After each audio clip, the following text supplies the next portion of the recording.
Olá, hoje a gente vai olhar para a cruz de um jeito um pouco diferente do habitual.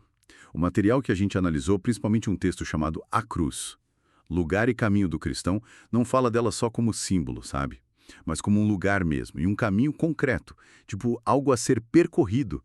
Lembra aquela passagem de Mateus, né? Se alguém quer vir após mim, negue-se a si mesmo, tome a sua cruz e siga-me. Então a nossa ideia aqui é tentar, é, desempacotar um pouco isso. É uma abordagem bem instigante, né? E o que as fontes sugerem é que essa ideia da cruz como, tipo, um ponto de encontro com Deus, um caminho necessário, ela talvez foi perdendo força na prática religiosa com o tempo. Acabou virando mais uma figura de linguagem, uma representação. Cross. E do latim crux, né? E olha só, inicialmente stauros, no grego mais antigo, o clássico, queria dizer só uma estaca, um poste reto vertical. A ideia de ter uma peça atravessada, o tal do patíbulo, que forma a imagem que a gente tem hoje, parece que isso veio depois.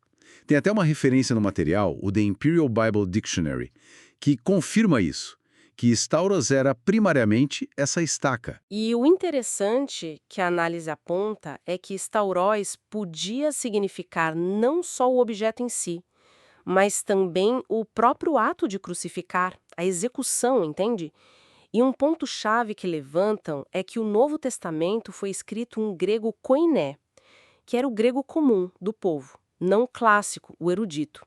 Isso é importante porque, bom, sugere que a linguagem ali refletiu o entendimento e a prática da época, ligada a um sofrimento bem real, né? Não só uma definição antigo-formal. Então, essa nuance da língua sugere que, para os primeiros leitores, a ideia de tomar a cruz estava ligada de forma muito visceral ao sofrimento, à execução mesmo, não só a carregar um objeto. Exatamente. Essa parece ser a, a implicação que o material destaca. E essa cruz, esse lugar de execução, nossa, causava uma rejeição muito forte. Mateus 27, ali pelos versículos 39 a 44, descreve isso de um jeito muito vivo.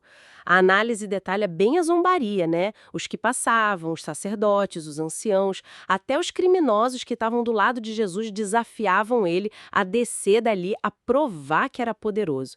E a interpretação que o texto apresenta é que essa reação toda vinha da incapacidade deles de ver a cruz como algo além de fracasso, de humilhação. Não conseguiam perceber, segundo essa visão teológica, como o caminho necessário para o Filho de Deus e para os seus seguidores. Nossa, essa versão tão brutal descrita em Mateus contrasta muito com a veneração que veio depois, né? Do símbolo. Como é que aconteceu essa mudança, essa transição?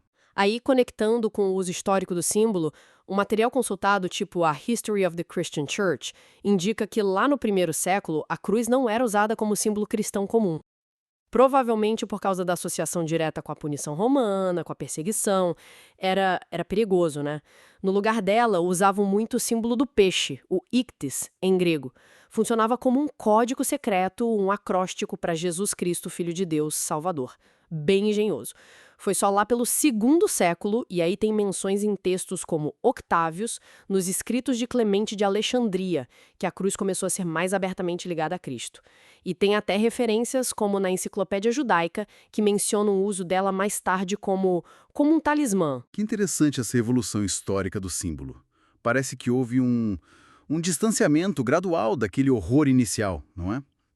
E voltando para o ponto central da nossa análise aqui, é justamente essa possível separação entre o símbolo e a experiência real que ela parece criticar, né? Exatamente. O ponto central da argumentação apresentada nos textos é essa diferença.